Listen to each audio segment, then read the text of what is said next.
Travel with Appachi YouTube channel එකත් සමග එකතු වුණ ඔබ සැමට ආයිබෝවන්.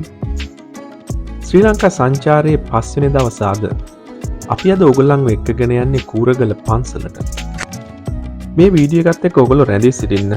මම මේ වීඩියෝ එකෙන් ඔයගොල්ලන්ට පෙන්නන්නම් අපි කොහොමද කූරගල පන්සලට ගියේ සහ කූරගල පන්සලේ තියෙන ලස්සන තැනුත් පෙන්වන්න බලාපොරොත්තු වෙනවා.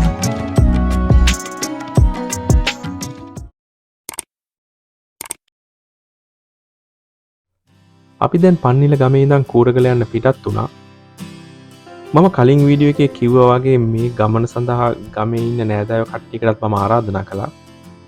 හැබැයි ඒගොල්ලන්ගේ වාහනේ එන්න පොඩ්ඩක් පරක් වුණා. හින්දා අපි කලින් කූරගල යන්න පිටත් වුණා. කූරගල යන වෑන් එකද මේ? ඔව්. පිටට යන්නේ. ගත්ත ෆෝන් එක වැඩ කරන්නේ. ඒක මම බැලුවා මොකක්ද උනේ කියලා. ඉක්මනට යන්න මල්ලි. කට්ටිය බලන් ඉන්නවා. දන්නවනේ පන්සල් ළඟට යන්න. පන්සල් අපි මේ කූරගල ගමන පටන් ගත්තේ ටිකක් උදෙන්ම. හැබැයි උදේ ආහාර අරන් හිටියේ නෑ. අපි මගදී අපේ මාමා කෙනෙක් ගෙදර උදේ ආහාරය ගත්තා. අපි උදේ ආහාරය අරන් පිටත් වෙන්න හදද්දී අපේ වාහනේ ළඟට හරකෙක් ආවා. අපේ දූල දෙන්න ඒ හරකව ආසාවෙන් අත ගෑවා. මගේ පොඩි දුව විශේෂයෙන්ම සතුන් දාසයි. එයා මේ බලන්න ආරි ආසාවෙන් මේ හරකව අත ගෑවේ. අපේ යා උදේ ආරෙන් පස්සේ අපි කූරගල යන්න පිටත් වුණා. අපේ ගමන් මාර්ගයේ වැටලා තිබ්බේ කහවත්ත බලංගොඩ හරහා.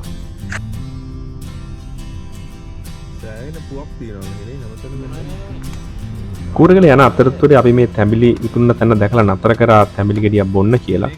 ලංකාවට ආවට පස්සේ අපිට තැඹිලි ගෙඩියක් බොන්න වෙලාවක් හම්බුන්නේ නැහැ. මේක අපේ පළවෙනි තැඹිලි ගෙඩිය මේ ලංකා සංචාරේ.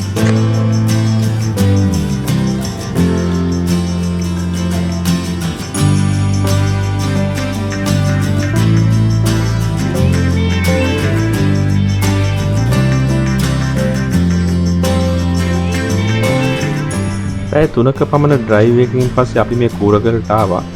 ඇත්තට මෙතෙන්ට ආවම පාරවල් දෙකක් තිබ්බා. තාර පාරක් සහ මේ බොරළු පාරක් තිබ්බා.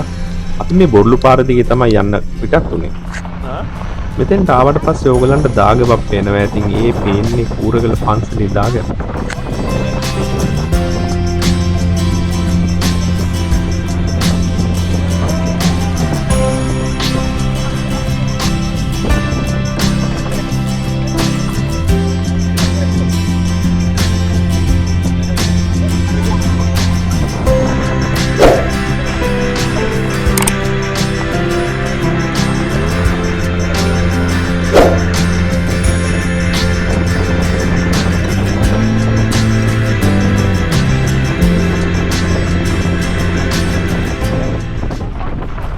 අපි මේ බොරළු පාරේ යනකොට පොඩි අක්කතැබ්බයකට මුණ පාන්න සිද්ධ වුණා. මේ කාර් එක ඇත්තටම මේ බොරළු පාරේ තිබ්බ පොඩි කන්දක්. ඒක හරියට ඇද්දේ නෑ වාහනේ. මගේ මේ ලංකාවේ සංචාරය සඳහා මම මේ වාහනේ රෙන්ට් කරා. මම දවස් 30කට තමයි මේ වාහනේ ගත්තේ. දවසකට රුපියල් 5000ක් ගෙව්වා. මේ වාහනේ තමයි Honda Shuttle කියන එක. මේ වාහනේ Honda Fit එකට වඩා පොඩ්ඩක් දිගයි. හැබැයි මම දැකපු අත්දැකීමක් තමයි මේ වාහනේ පොඩ්ඩක් කඳුලදී අදින්නේ නෑ මේ වාහනේ. පන්නිලට එන ගමනේත් මේ වාහනේ පොඩ්ඩක් පස්සට ඇවිල්ලා පොඩි ඇක්සිඩන්ට් එකකුත් වුණා. තව මේ වාහනේ ඇත්තටම පොඩ්ඩක් පාතයි. ඒ හින්දා ගොඩක් බලවල් තියෙන පාරවල් වල මේ වාහනෙන් යන්න බෑ. අපි පස්සේ තමයි දැනගත්තේ අර කලින් තිබ්බ තාර පාරේ දිගටම ආව නම් මේ කූරගලට එන්න පුළුවන්. ඔයගොල්ලන්ට මේ බොරළු පාරේ එන්න අවශ්‍ය වෙන්නේ නැහැ. අපි දැන් වාහනේ පාක් කරලා කූරගල පන්සල පැත්තට යන්නයි හදන්නේ. මෙතන පාකින් ප්ලේසස් ගොඩාක් තියෙනවා. ඔයගොල්ලන්ට ඕන තැනක පාක් කරන්න පුළුවන්. අපි ගිය දවසේ වාහන ගොඩක් තිබ්බේ නැති හින්දා අපි මේ පන්සල ඉස්සරහම තිබ්බ පාකින් ස්පොට් එකේ නවත්තලා මේ කූරගල පන්සල පැත්තට යන්නයි හදන්නේ. පන්සලට ඇතුල් වෙද්දී ඔයගොල්ලන්ට පේන්නේ මේ විශාල සිංහ ප්‍රතිමාව. මේක ඇත්තටම අඩි 30ක් විතර උසයි. මේ සිංහ ප්‍රතිමාව තමයි ලංකාවේ තියෙන විශාලතම සිංහ ප්‍රතිමාව. අවුරුදු 50ක් තිස්සේ මේ පුදබිමේ අයිතිය වෙනුවෙන් සටන් කරපු ගිහි පැවිදි සිළු දෙනා සිහි කිරීම සඳහා තමයි මේ සිංහ ප්‍රතිමාව මෙතන නිර්මාණය කරලා තියෙන්නේ.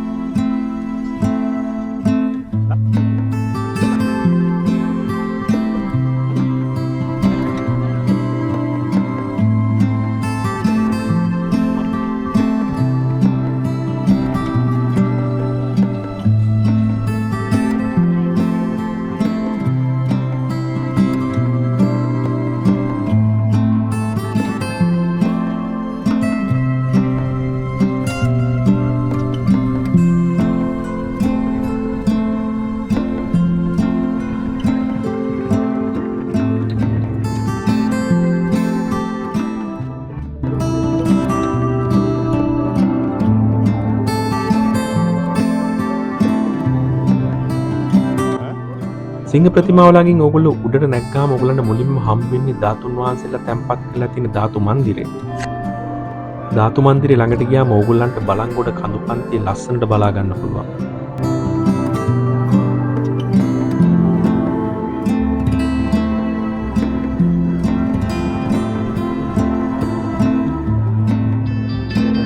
මේ තියෙන ධාතු මන්දිරයේ ඇතුළ මෙතන ධාතුන් වහන්සේලා තැන්පත් කරලා තියෙන කණ්ඩුවක් තියෙනවා. මේක ඇතුළත් ඇත්තටම ලස්සනට හදලා තියෙන ඕගොල්ලන්ට පේනවා ඇති මේ වටපිටාව බලන්න හරිම ලස්සනට මේක ඩිසයින් කරලා තියෙනවා.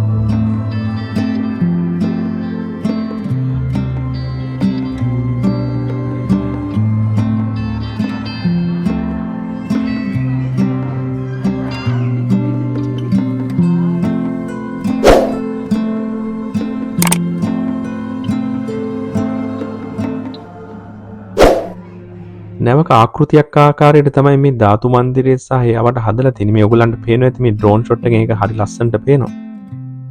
මේ ධාතු මන්දිරය එහා පැත්තේ තව බිල්ඩින් එකක් තියෙනවා. ඒක හොඳට AC කරලා මං හිතන්නේ කාමර වෙන්න ඕනේ තියෙන්නේ. සමහර විට හාමුදුරුවෝ වැඩ සිටින වෙන්නත් පුළුවන්. එහෙම නැත්නම් සමහරට ප්‍රභූවරු ආපහු නතර වෙන තැනක් වෙන්නත් පුළුවන්.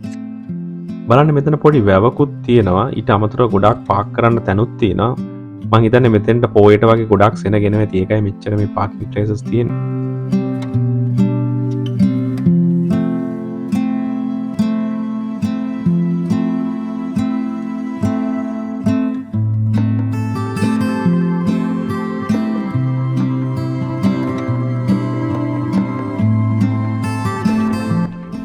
අපි දැන් මේ ධාතු මන්දිරේ ඉඳන් දාගැබ පැත්තට යන්නයි හදන්නේ.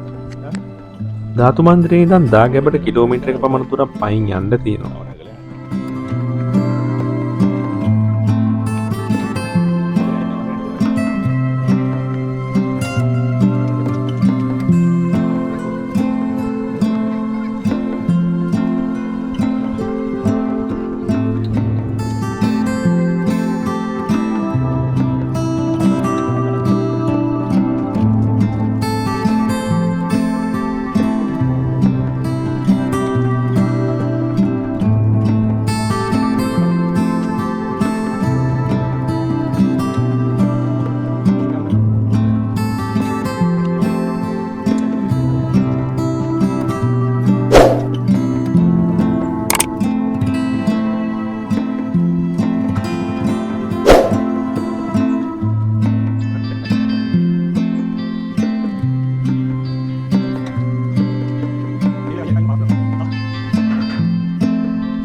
ධාතු මන්දිරේ ඉඳන් දාගැබට යන පාරේ තමයි තියෙන්නේ ධර්මශාලාව. ඒක ලොකු ධර්මශාලාවක්.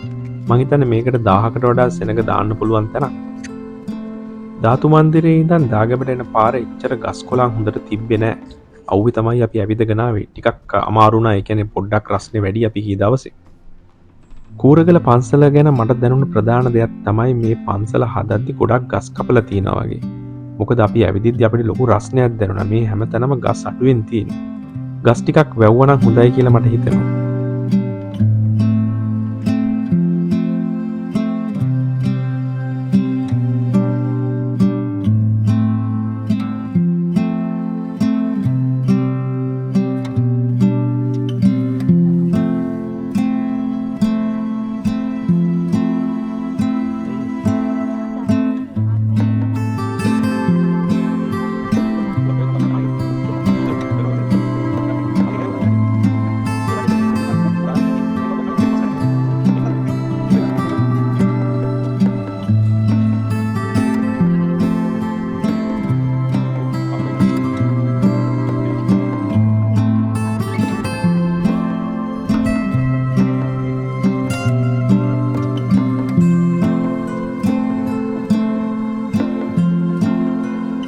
අපි දැන් දාගැබ ළඟට ආවා.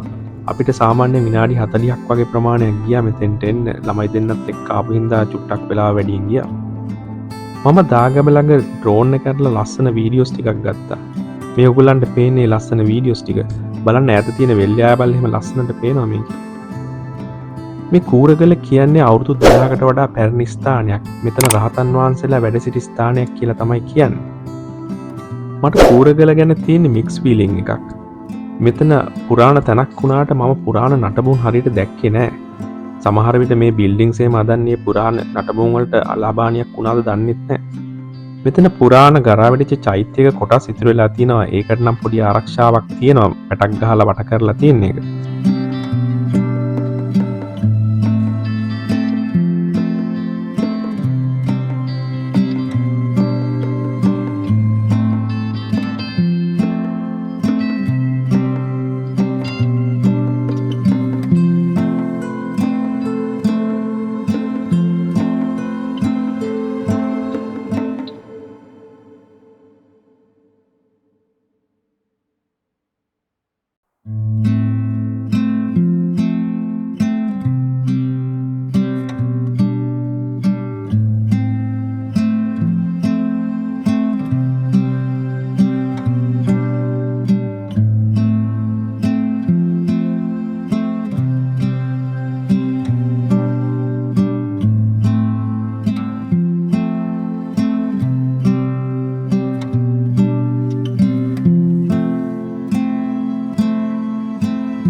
මේ කූරගල සුමන සමන් දෙවියන්ගේ ප්‍රතිමාවකුත් තියෙනවා. මම මේ ඩ්‍රෝන් එක ඇරලා ඒකේ වීඩියෝ එකකුත් ගත්තා. මම හැබැයි එක දෙයක් නෝටිස් කරා මේ ඔයගොල්ලන්ට පේනවා ඇති මේ සුමන සමන් දෙවියන්ගේ ප්‍රතිමාව හදලා තියෙන්නේ ගල් තලාවක් උඩ. ඇත්තට මේ ගල් තලාව උඩ කොන්ක්‍රීට් දාලා තමයි ඒක හදලා තියෙන්නේ. ඔයගොල්ලන්ට පේනවද දන්නේ මේ ගල් ඔක්කොම කැඩිලා තියෙන්නේ, පතුරු ගැලවිලා තියෙන්නේ. සමහරක් කොන්ක්‍රීට් එහෙම තියෙන්නේ කැඩිච්ච ගල් උඩ. මට හිතන විදිහට නම් මේ නිර්මාණය කරන්න කලින් ඒගොල්ලෝ ජියොලොජිකල් ඩිපාර්ට්මන්ට් එකෙන් අවසර ගන්න ඕනේ. මම දන්නේ නැහැ ඒගොල්ලෝ ගත්තද කියලා. හැබැයි මට හිතෙන විදිහට නම් මේක එච්චර සේෆ් මදි වගේ.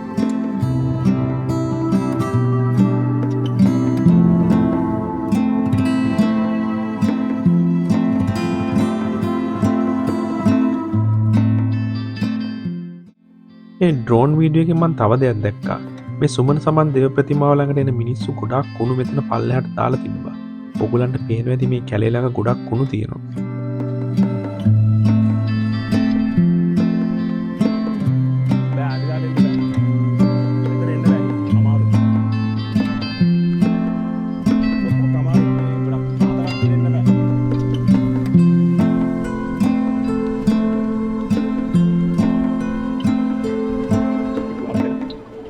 කූරගල දාගැබට ගිහිල්ලා ඔයගොල්ලෝ එනකොට ඔයගලන්ට තව පාරක් තියෙනවා. ඒකෙන් එන්න පුළුවන්. අපි දැන් මේ පාරෙන් එන ගමන් ඉන්නේ.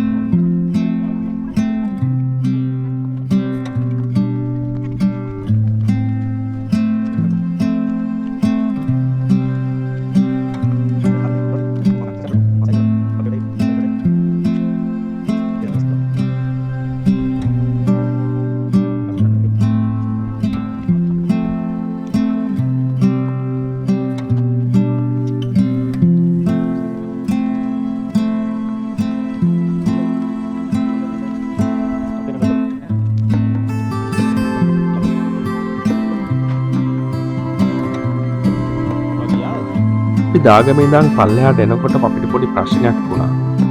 මෙතන දේවාලේ ඉන්න ප්‍රධාන කපු මහත්තයා හමුදාවට කම්ප්ලේන් කරලා තිබ්බා අපි මෙතන ඩ්‍රෝන් එකක් අනවසරෙන් අරිනවා කියලා. හැබැයි අපි මෙතන ඩ්‍රෝන් එක අරින්න කලින් පොලිසියෙන් අවසර ගත්තා.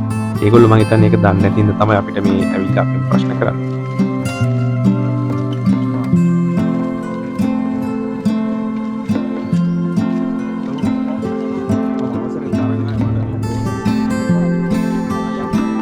මේ වීඩියෝ එක නැරඹු ඔබ සැමටම ස්තුතියි.